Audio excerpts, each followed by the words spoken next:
Each week, 11:11, we go live and you can ask questions to anything on relationships, to love, and to life. I channel it through from my higher self and your higher self and bring some wisdom and insights to guide you on your journey and hopefully help you move through or get past something that might be weighing a little bit heavy on your heart or maybe causing some chaos of the mind. So we'll go to some of the pre-submitted questions here. If you're on live with me, though, you will get priority. So please put the questions in the comments and we'll jump over to you as soon as we can. And I have a beautiful live studio audience today, so I'm excited about that. I always love having human bodies in the living room with me. So we'll jump right in to the first question. I am aware that I am annoyed during conversations and don't say anything, but it eats me up later for a long time. Saying something doesn't feel right, but swallowing it seems just as bad of a response.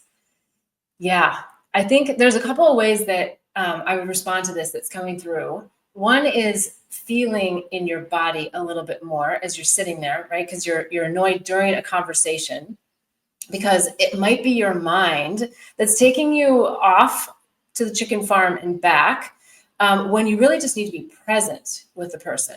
And maybe finding that presence will give you a little bit different feeling about listening to the person. Now, I don't know if you're specifically speaking about like one person that annoys you in conversation, or if it's multiple people, but I'm sort of getting that feeling that it's perhaps one person that's annoying you more than others.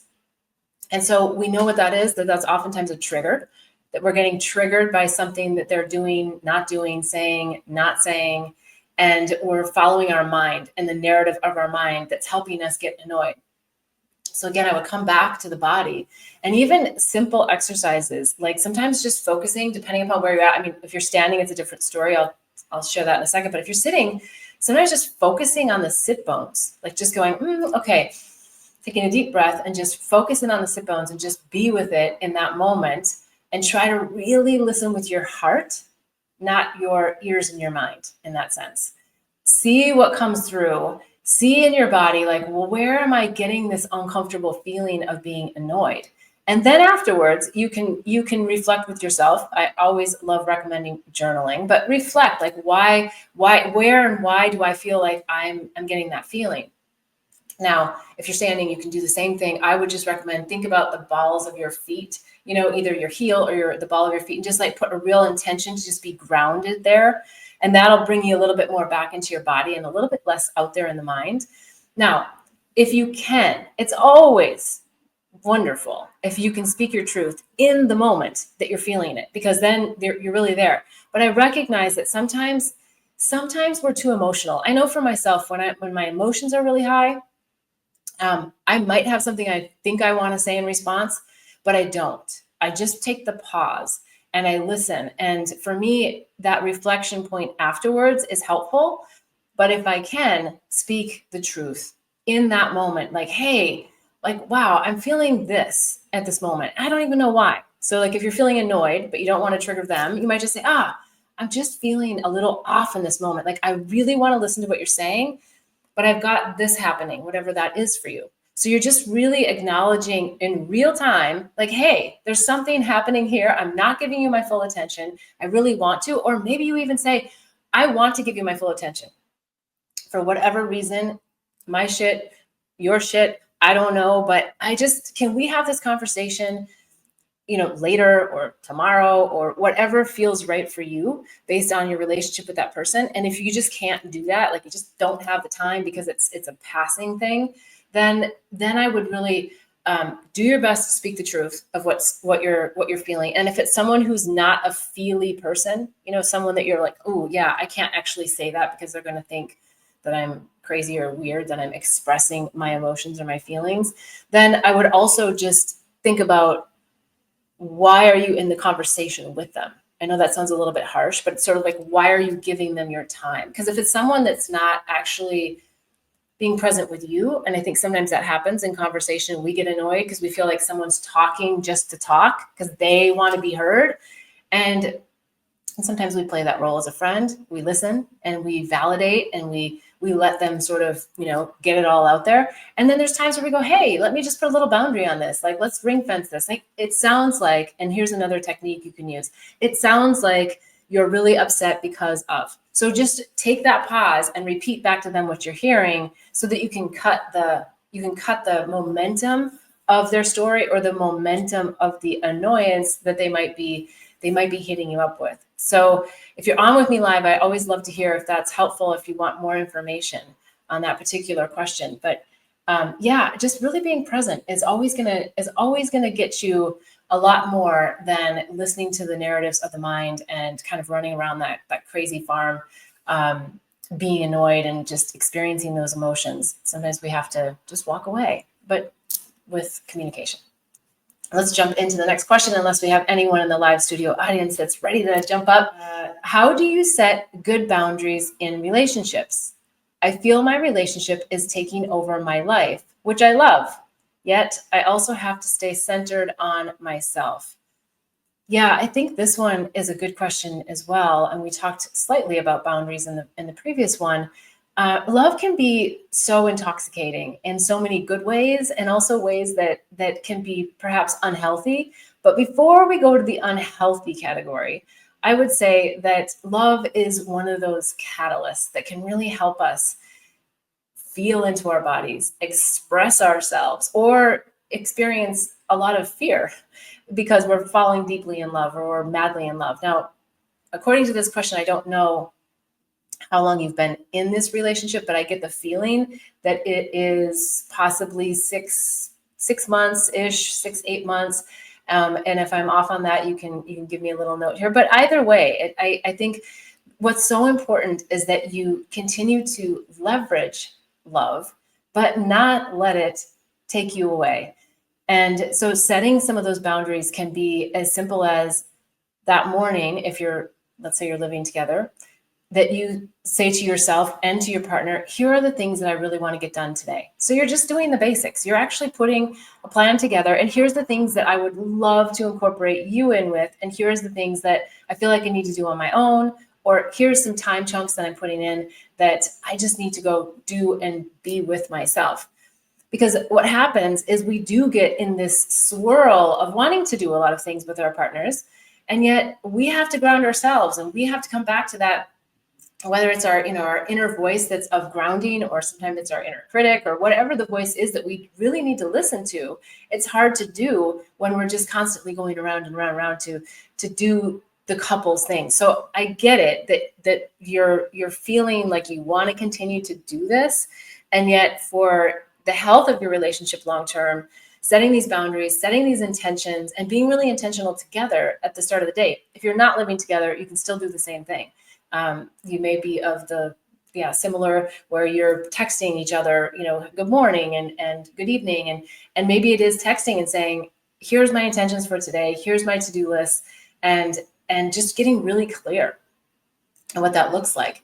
And I know for me, sometimes I'm not a planner. I like to plan, but a lot of times I find that whatever I plan ends up switching anyway, because I'm kind of like, oh, okay, well, how do I feel now about this? So that makes it a little bit trickier, because you can put the best intentions and the best plan together for the day, but sometimes that still gets off railed because you're like, yeah, I'm in the moment. So I think you have to catch yourself. Like, how often are you in that moment where you're doing something that's for the excitement of the couple, but not necessarily for your goals and desires for your life and for your purpose and for what you're here to do, and whether it's your job, like something that you're actually doing as a job, or it's a mission that you're on. Always keeping that at the top of the list, and not letting the other people in our lives, because it doesn't always have to be romantic partners that derail us. It can be our children, it can be our parents, whoever it is that we put in our soul contract to give us those lessons of discernment and setting boundaries and staying focused, but still in flow. And I think that's where it's really important to be in that flow state, but also with a sense of focus and priority and intention. And the more you start doing that with everyone in your life, okay, not everyone. It's not that you're texting everyone your intentions every morning, but meaning the people that you spend the most time with, because it could be a friend that derails you. that you love spending time with them, but then you're jumping to do things. So I'm just trying to broaden it for everyone out there in the collective, that relationships can clog our calendars all the time. And so it's like having your own focused priorities, your own knowingness of flow. Like, where do I really need to flow? Is it time to just say, I've worked too much and I really do need to move into that flow state right now, even though that wasn't part of the plan? I said I was going to, do this, and this. So I think it's coming back to that. And again, if you have what's coming is, these are kind of basic things, but a vision board, something that, you can maybe even have as a screensaver, or a screensaver on your phone, that just brings you back to your focus and your purpose, so that when someone calls and says, hey, your partner, your friend, whatever, let's go do this, that you can just have that little reminder that says, hey, like, does this align vibrationally with what's on my phone, what's on my screen? So that it's just kind of like a tune in back to not following, squirrel, which sometimes, we're all really good at doing. And there's not always something wrong with that. It's just that we don't want to get derailed. So I think that's going to help you if you are, really feeling like you're just running with the wind with your partner. I think you'll find that setting those intentions will also help you both really understand each other, and what it is that you're wanting to do, and how you can support each other in your mission, so that you don't feel like you're taking each other off. All right. Hopefully that's helpful. I always love to hear in the comments below. Even if it's not your question, you are more than welcome to comment. And I'll jump over here to the living room to hear what comes up. Thank you. I've been in a recent, very big transition in my life, a divorce, and with that, a lot of shifts in other areas of my life. And I feel like I'm on the other side of it, and I'm getting closer to a place of wanting to bring in a life partner, which is something that I've always wanted. And I'm noticing a lot of resignation. All the people that are in relationships near me have relationships that, to me, are very dysfunctional. They're not what I want. And then when I think about the kind of man I want to bring in, I get to this cynical place of like, that person doesn't exist. It is like a unicorn. And so my question is, and there's some other things I see that I need to do for myself to be ready. But I would love to know what you see that I need to focus on to get to a place where I can make this thing that I really yearn for a reality. Yeah, I love that question. And I feel like, we set these ideal partners and these ideal mates. And I think you've already said one of the most important things, which is, well, what is it in me that I still want to do to be that person? Mm-hmm. Because ideally we're always going to reflect a mirror. And ideally we want to reflect a mirror that's more of our divine complement. But to be our divine complement, we still have to be in our own divinity in that sense. And so, and I think seeing other partners, like your comment when you said that about the other partner, other friends that have partners, and seeing the chaos and the discord, it's just always remembering, as you know, that they're mirrors for us. And so whatever you're attracting is going to be the lesson you need to work on. So I think it's worrying less about, and I'm not saying you're worrying, but worrying less about like getting to a place within yourself, or finding that person that's there, and just staying in. What's coming to me is eye contact state with people, that person is going to flow in, and that person feels like they may have already bumped in and sort of bumped out, but not because of any wrongdoing, just because they just needed that eye contact. And so it's like the window to the soul. You've done all the work. You've put it out there, your intention out there. You have all the details. You have all of that. And I think your question was very specifically like, what do I need to do? And what I'm getting is make more eye contact, is to actually, when you're talking to people, and again, I'm not saying this that you're judgmental, because I don't believe that you are, but we all have a filter. Like, we all want to say, they're not this, or that's not my type, or whatever that oftentimes comes, because we have this fantasy. I'm speaking for myself. I mean, I think we've been around the block long enough. We have this fantasy of like what this person's going to look like, or how we're going to feel when we meet them. And what I found over the years and what's coming through right now is that sometimes that high chemistry, like, oh my gosh, this looks like, the person that's meant for me, is also a wound back there that's attracting us. Like the stronger the chemistry, like the deeper the wound. And so it feels like right now there's just this friendliness that you should have beyond what you've had, of eye contact and hellos, and not judging a book by its cover. That there is someone that might even be in your field right now. Like I just keep getting this, like they may be bumped, and it doesn't mean that you've actually seen them. Maybe you have, maybe you haven't, but it feels like maybe you have. And it was just that it was a bump because there wasn't that moment of connection with the eyes. Because I think that's one of the most important things, is the eyes are the windows to the soul. And so when we're ready to share our soul, and I'm speaking to, of course, my listeners are on the journey. They're awakened, they're awakening, they're expanding to, more and more consciousness. And that's really, we're ready for that soul interaction, not just someone to have a partner with, or to have a relationship with. Like we're looking for that deeper soul sharing. And so when you can do that with others, you'll know if they're ready or not, because they'll be able to look at you and hold that eye gaze or not. Or sometimes, just out of nervousness, even though we are ready to meet them, we look down. And then also what's coming is to not evaluate yourself. Don't be hard on yourself. Like, oh gosh, I looked away, or, oh, I didn't do that.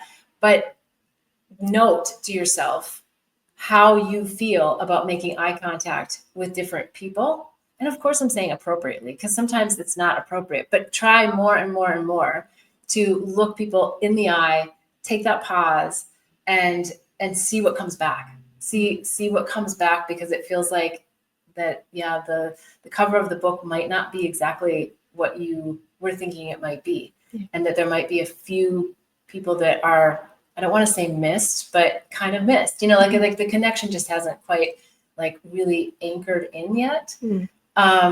And I feel like when I tune into your energy, I feel that you're actually very clean and open, and ready for love. And I also feel like there's always a bit of, I get the word hesitation to find that person. And there's an expectation that oftentimes we have about that person. And so when you do meet that person, to not have the expectations, and tune in and continue to tune in of what am I expecting them to be or do, versus just letting them be who they are. And I feel like you're good at that, but there's also like just a little dusting off of that. It's hard for all of us, honestly, like, to just let our beloveds like be who they are and just flow with it. It can be difficult because we all have ideas about how we perceive relationships and how they perceive relationships and where they are in their journey. And so, just allowing them to really be in that space and not make the judgments. And again, that feels like such a harsh word, and it doesn't feel appropriate for you specifically, but I think in general, it's like those quick ideas about people, like, let's just like really let those things go. And curiosity, it just like screams curiosity. And I think that's also where the eyes come in, and like having that twinkle in your eyes. Cause I know that's been something I've had to work on a lot, is really making that eye contact. I love to make eye contact. I just don't love to do it with strangers. And again, it's still discernment. I'm not saying you stare at everybody, but I've really had to work on that. And what I found is that then they see my soul and it opens me up, and I'm vulnerable, and I had to deal with that vulnerability, but also it helps them be vulnerable, and then they can open up. And then it just as a friend, even, I'm not saying like all romantic. It helps people feel like they really see us and they really want to connect with us. And I think you will know that person, like a little bit of soul recognition through the eyes, more than like, oh, that looks like the guy across the room. Yeah. That kind of stuff. It feels very intimate. And that's that. Yeah. You're ready for that level of intimacy, and exploration. Yeah. Thank Is that you. helpful? Yes. Can I ask a follow-up question? So I've been having some chronic, like women's health issues that are limiting to my ability to be physically intimate. And I've been on this journey for a really long time. And that's a part that's adding to the hesitancy of like not wanting, like, I feel like I would ideally be healed and have that sorted out before I call this person in. But I'm open to, and that was part of the question of like, is there anything else I need to do to get ready? I'm just curious if you see anything about that specific, what feels like a barrier for me. I understand how that could feel like a barrier. And right now it feels like for you, it might be, and maybe that was part of the dusting off of something, but your guy isn't going to have a problem with any of those, whatever the issues are. Mm-hmm. And I feel that he's here to help heal you. And look, you're already healed and whole. And I'm not saying that other people heal people exactly, but energetically, when we're with someone that loves us for who we are, and we're in that excited state about meeting someone and opening our soul, I think it's gonna, in a good way, push you to be even more vulnerable at a certain time, right? Like not on the first date, not on the first week, but whatever it is, to be able to share it and see their response or reaction, because I think that is going to also give you just another data point of if there's someone that you want to go into that deeper soul sharing with. And I don't know the word, I don't know if you feel this, but it just, there's the word shame that comes over in it, and it doesn't feel like, but it feels like a more like shame that something's not working, mm-hmm. And not wanting to just have everything be normal. Mm-hmm. And there's, I think, a really specific reason why whatever's happening for you is happening, so that you can overcome that. And I feel like you've tuned into like, why did I attract whatever this issue is into my life? And also just feeling a little bit more into what that is. But I feel like it's actually a benefit for you in some really interesting way, that it's pushing you to not put so much weight on what the other person thinks. So if they aren't at a place that they can handle what you have to say about your health issue at the appropriate time, then it will give you just a lot more information about them. And again, I'm trying to be really specific, because it's not about a judgment. It's not about judging them like, oh, well, they're not there yet. It's just like, okay, well, that's going to give me more information of how quickly or how deeply I can move into in a more intimate situation with this person. Now, the other thing that's coming is, if something's not working, like where you actually can't have physical intimacy, mm-hmm. there are so many other beautiful ways that you can start with to still share your soul and share even orgasmically, that doesn't involve even really the touch. It can just be an energetic thing. And so part of me is just getting this message that is also part of it too, is that you're supposed to explore this person in a very non-traditional way, to not jump into having sexual intercourse as oftentimes we do, because the chemistry's high and the excitement's there, and it's like, okay, the time is now, and no judgments about that either. But it feels like there's this real tantric opportunity for you, and that there's a real connection more to your chakras and your energy that is going to be really helpful. And then and that feels like that happens before you even get into the topic of whatever the issue is. Just see like, how present can they be with you? Can they really be there? And can you exchange like, hey, can you feel my heart? Can you feel the energy between us? Can you feel my third chakra?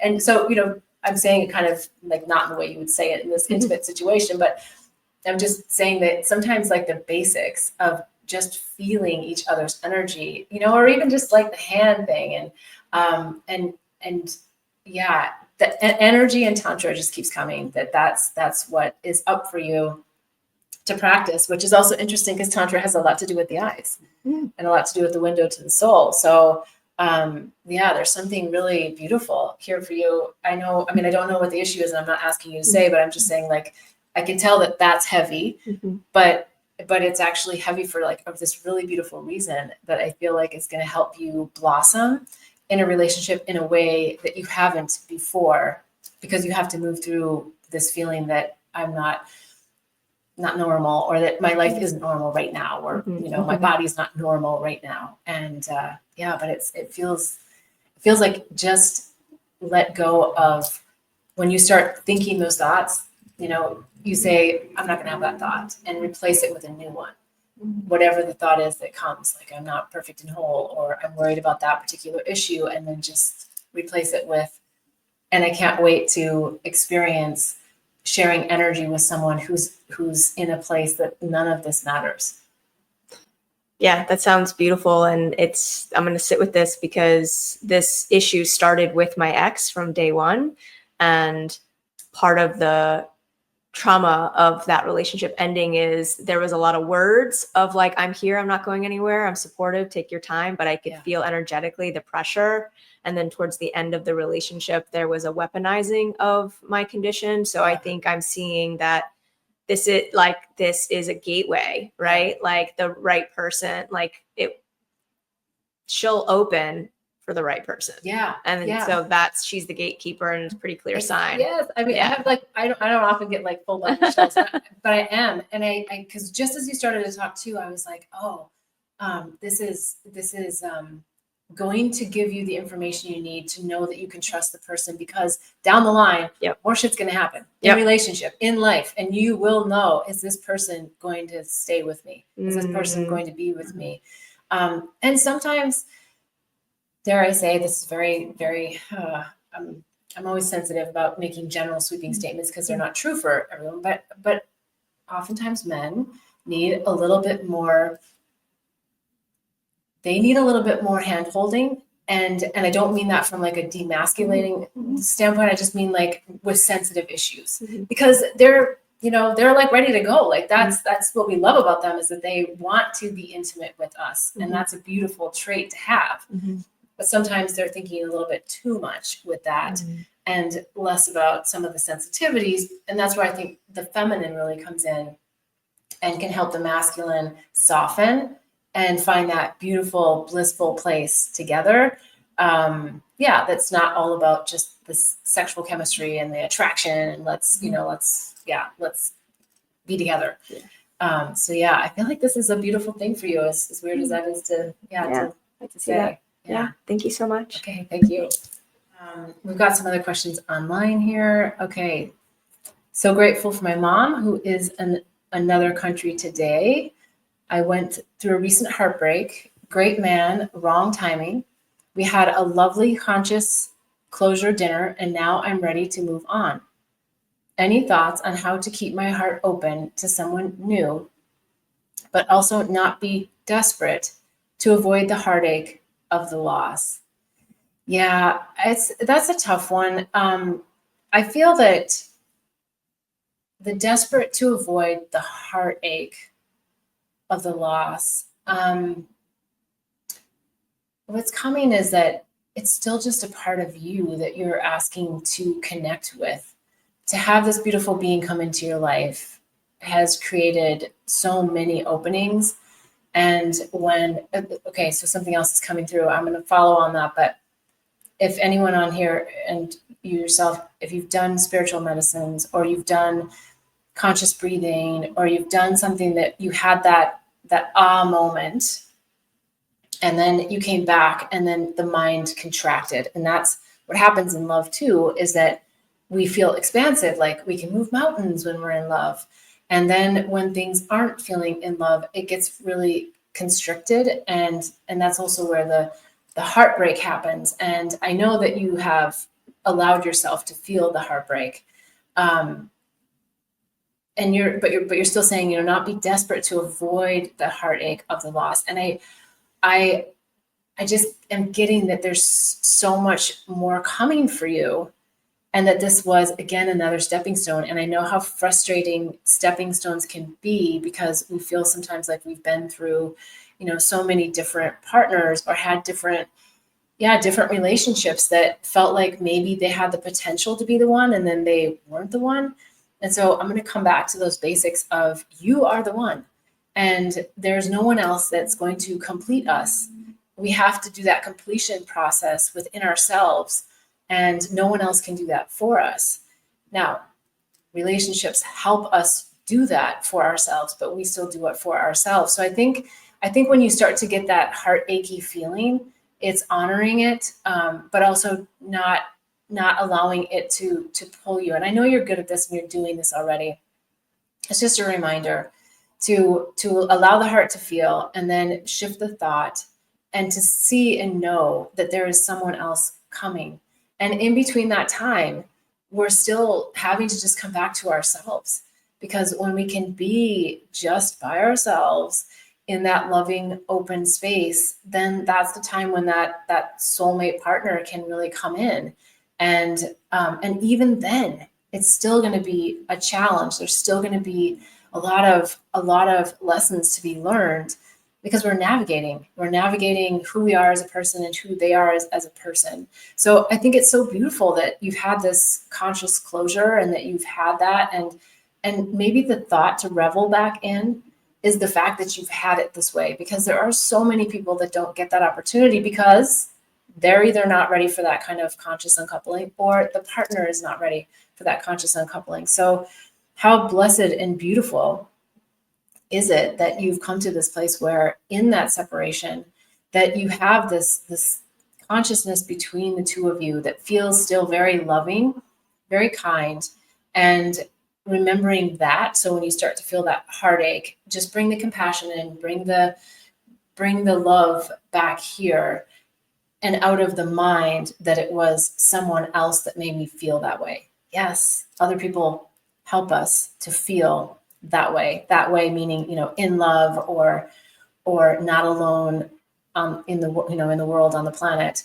But it is about still coming back to being able to be alone and having opportunities to share with others our beautiful souls and our beautiful hearts. And when the contract's over, it is over, and it feels like you feel that and you know that. And that's, again, just the mind that wants to come back in and say, no, there was something more that was supposed to happen with that contract. Who knows? Maybe there is, but I don't think that that's the point for you right now. I think it's to not focus on that, but just keep moving forward with the compassion of what you've achieved in this beautiful space of consciousness, to have this uncoupling over dinner. And yeah, pat yourself on the back, feel a sense of pride for how well you've done this. And that, I think, will also help you keep moving. Yes, so much gratitude for this experience and how I handled it all. That's my evolution. Thank you. Yeah, you're on it. You've got it. And there are so many beautiful men out there. I know sometimes we don't see them, we don't experience them, but there are, and they're coming, and they're looking to find you as much as you're looking to find them. And so if you were here, I think you were for the previous question, maybe there was something in there for the collective about just keeping our eyes wide open, but from a soulful place. And I know that can be hard when we're feeling like, the last thing I want to do is fall in love with someone else and then have it end in heartbreak, because we have so many dreams that we build and fantasies and beautiful things that we really want to have with people. And sometimes it's just not meant to be. All right. Thank you so much for that question. Okay. I recently found out that my boyfriend, whom I was living with, was cheating on me with multiple women. I am typically a very intuitive person, and yet I had no idea. I don't want drama, and yet I'd like to reach out to these women. What do you recommend, and how do I get over this betrayal and love again? I think there's a lot of questions in this one question, actually, which is great. You're asking about, your intuition, and I would say don't be hard on yourself about that. I think you are very intuitive. I think that this was the lesson that you called in. So there was a reason why you were sort of like masked over, that the fog was there, that you didn't see it. And maybe looking back, you go, oh yeah, I saw a few of the warning signs. But again, do not be hard on yourself, because it's not that you missed them. It's that there was a reason why you weren't supposed to get those warning signs. And then you say, I want to reach out. I get not wanting drama. I think that the first thing to do, and I feel like you're doing this, is to just make sure that you are doing your healing work, because oftentimes reaching out to other women can be really traumatizing, because they're having their own experience with the information, and they're having their own experience with you and how you fit in. And so there's can be a real intricate energy that happens that can be not that healthy for you unless you're in a grounded place or you have a strong support system that you can go to if the information you're getting from them is not what you're expecting. Because I think, ideally we want to be able to call people and have them have the same feelings or have the same reactions or have the same whatever. And oftentimes they don't, because they were in the relationship with your partner for their reasons and their lessons and their healing. And in some cases, they're not as expanded on their journey as you, and they're not actually even trying to get the lessons. And that's oftentimes where the drama can come in too, is that it's coming from their lens, and that gets challenging. So, but I do get the feeling that you are here to disclose that's part of why you had this sort of this fog, and that you are here to have those conversations, not just for yourself, but also for the other women. I think just only when you're in a place where you feel like you have a grounded sense about yourself and that you think you can handle processing whatever it is that they're gonna push back to you, because it's never quite what we think, and it can get kind of sticky, and a lot of dynamics can happen as a result. So just really anchor into when the timing is right for you. And I would also say what's coming is that it's a neutral state. That's the way to gauge it. Like, where am I emotionally? Am I like, whoa, I'm so off the charts, like pissed off, or I'm this, or I'm sad, or I'm, where are you on that spectrum? And anywhere is fine. Anywhere is good. Just having the acknowledgement of where you're at will help you know when the time is right to actually have those conversations. Okay, I think I can speak about this neutrally. I've been speaking to my friends about this more neutrally. I can feel that I don't have the visceral reaction in my body when the topic comes up. Then okay, I'm in a better spot to actually have these conversations, because time heals all wounds, and it does help us to have more productive conversations with others, especially when they're over such horrible topics that we feel like, why am I even in this right now? And how, yeah, okay, so what do you recommend? I do recommend you reach out to them, but when you're in a neutral state and when you feel that you can stay grounded. And how do I get over this betrayal and love again? I think that's going to take time. I also feel like it's back to the message of just sticking with self-love. And I don't mean that just in like the basic sense. I mean that in the don't fall prey to your self-critic, because that often can be the hardest part to overcome. Is, why didn't I get it? Why didn't I see it? Why did I attract it? Especially if you're doing the work, and I feel like you are. We want to be hard on ourselves because we know we're creating our own lives. We're like, and why would I create that? But we do, and we do for specific reasons. And then we also have to find ways to love again deep within ourselves. But it oftentimes is rooted in our self-love, which means we are quieting the inner critic that's telling us that we shouldn't have done that. We shouldn't have, whatever the shoulds are and the coulds are, and the, yeah, I could have done something different. I should have done something different, and just staying with it. But this is what I did. I entered this relationship. I stayed in this relationship. I found this out when I did. And now I'm moving forward with all of the lessons that are coming afterwards. And I think just having that non-attachment, and I don't want to make it sound like I'm just like, wow, just don't be unattached, because it's not that easy, but it can be that easy when we come back to our, like, that's my mind saying that I want to stay in my heart, and I want to stay in my heart. And I know that I have big love within myself. I know I have the capabilities to love others with my big heart. And, I always feel that the bigger the break, the more light that can come in, unless you choose to close your heart. So when you close your heart, that's your choice. And you're here as a human to love yourself and love others and have some discernment. Not saying you didn't have it before. I'm saying now you have attracted a situation that is going to accentuate your discernment. You're practicing this skill set, and now you're at a whole nother level. And so when you enter into the next relationship, you'll look a little bit differently at things. You'll have healed something within yourself, and you will be exuding that bright white light again. And until you're there, it's okay. You know, there's relationships coming for you all the time. And sometimes spending the time with our animals or our best friends or others, that's where we sort of get the oxytocin hits, and the friendship and the feeling like we belong and that we're part of something. It doesn't always have to be from the next partner. And so there's lots of ways I think that you can help overcome that betrayal, and that's focusing on those other people in your life that haven't betrayed you, and what are the traits that they have, and how do I feel when I'm with them, and maybe there's some things, not from a judgment, but just from an acknowledgement standpoint, that, ooh, there were some things that maybe I did feel in my body, but I didn't take action on, or I just didn't have enough information on. Okay, well, next time in the next relationship, when I feel that, thank you, first of all, to the previous partner for helping me, get that discernment at another level. And then you use it, and you just keep using it, and you keep using it, and you keep watching, like, am I able to be vulnerable?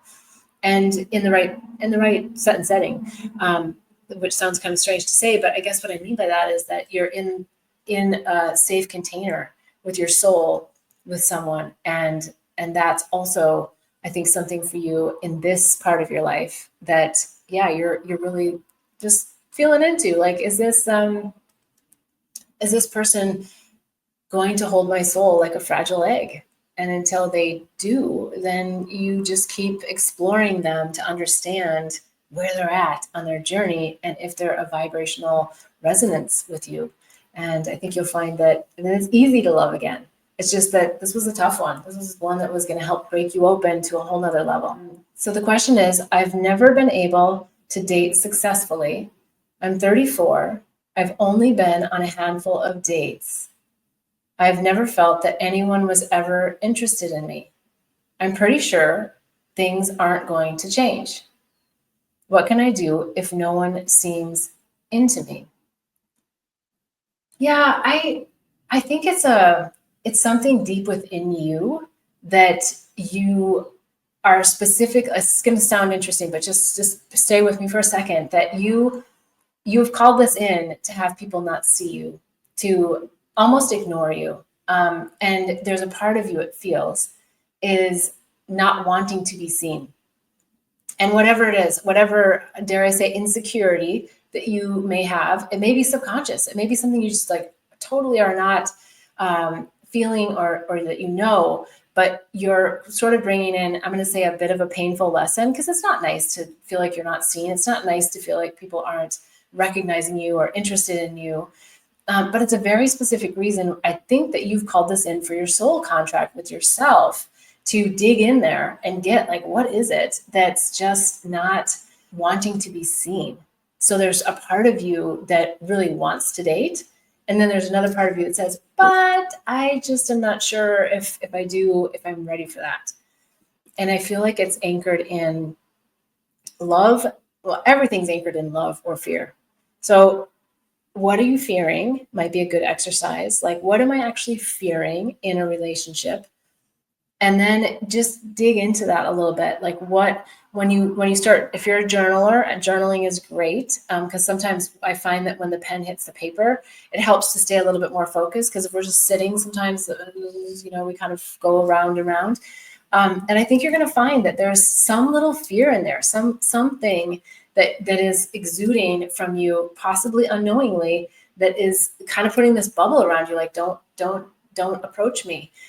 And so think about how you might be able to find ways to break that. And even if you're into this kind of thing, you could do a meditation, and you could sit in meditation and visualize being in a room and having a lot of women that you feel like, it's your imagination you're using right now, or you can use a previous example and say, oh, okay, well, I'm going to imagine them coming towards me and having this great conversation and really feeling what that feels like. And then you'll start putting that out, because you're stuck in a program, you're stuck in a pattern right now. And the pattern is that this is what happens. And that's actually what you just said.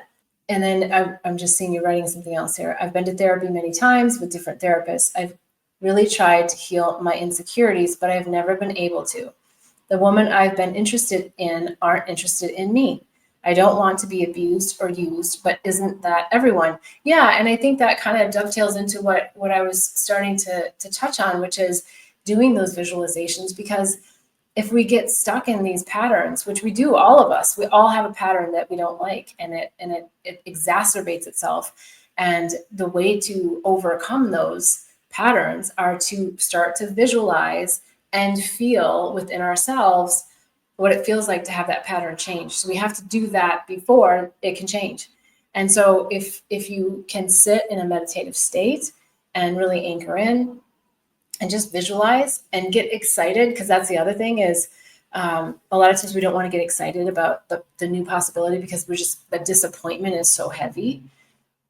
But that's also what you're calling in right now, is to be excited and curious and let that disappointment, the possibility of disappointment, go by the wayside. So if you start doing some of those visualizations, the other thing that's coming is if you have any female friends that you trust, I would ask them to help you with this experiment and help, let's say this is what's coming. It can be one, it can be two, it can be five women that might be friends, and say, hey, can you just come over and just do this exercise with me where we're in a room and I'm just going to come up to you as though we're at a party. And I would like for you as my friend to tell me how you feel about me as a possible romantic partner, not for real, but just like what their senses are as a feminine energy, and ask them to be honest, and ask them to be kind.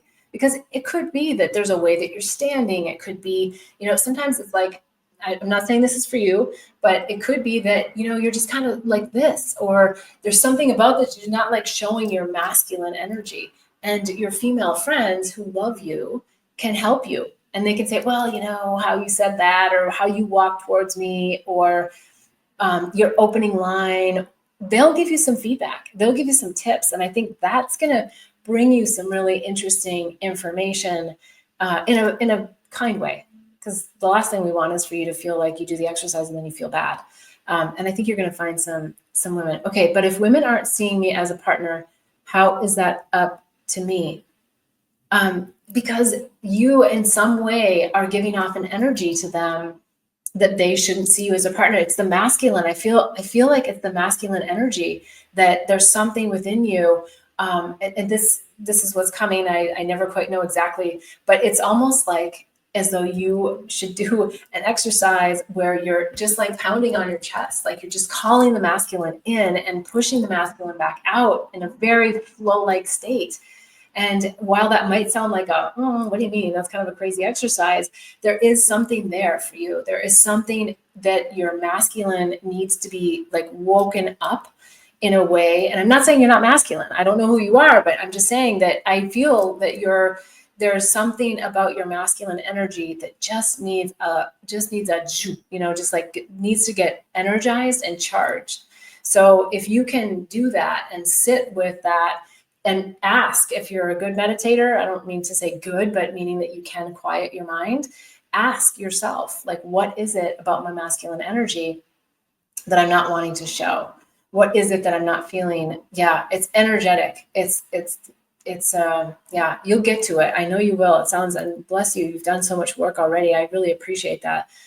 I think you're going to find there's some beautiful women that are going to come into your field, but you're going to have to just do a few uncomfortable steps, which is maybe the exercise with your friends and maybe going up to more women and finding a way to just say, I don't give a crap if they don't have interest in me. I'm just going to walk up to them and say something for conversation, like take the friend approach as opposed to I'm going to go ask her if she wants to, I want to get to know her. Or I want to date her.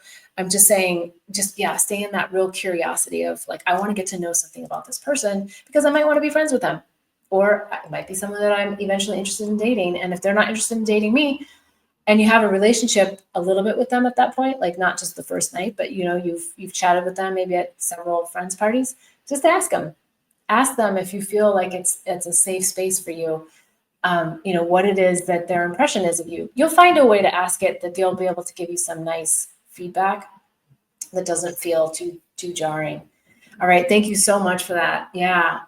I feel like it's unethical to ask out a woman unless it's been reciprocated. Women are uncomfortable with being asked out by men they don't find attractive. But here's the thing is I think you have to get beyond the idea of dating and get into the idea of, I want more female friends. I want to date someone, but I want to get to know them more, and I want them to get to know me more. And so there might be a bit of a like an attachment that you want to have too early. There might be, I don't know, that's not exactly what's coming. I can't get the word. It's not really attachment, but there's something sticky that they might be feeling from you. Get out of this idea that it's for a date. Just get into the idea that I want to get to know you. I don't know if I want, how do you know if you want to date her?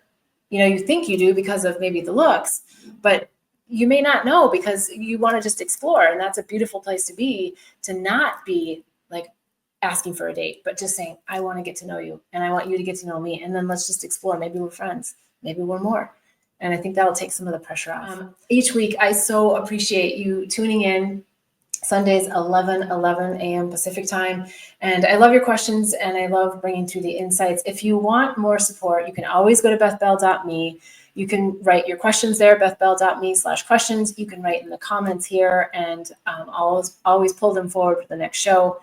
And there's also the Awakening and Healing Handbook on bethbell.me. It's got lots of tips, tools, techniques, and modalities that can help you on your spiritual awakening journey, as well as the Herpes Handbook. And if you're ready for spiritual medicines, there's also the Psychedelics Resource Guide. And of course, you can always find my best-selling book, Angels, Herpes, and Psychedelics, Unraveling the Mind to Unveil Illusions. Until next week, I am wishing you so much bliss and love on the journey. Namaste.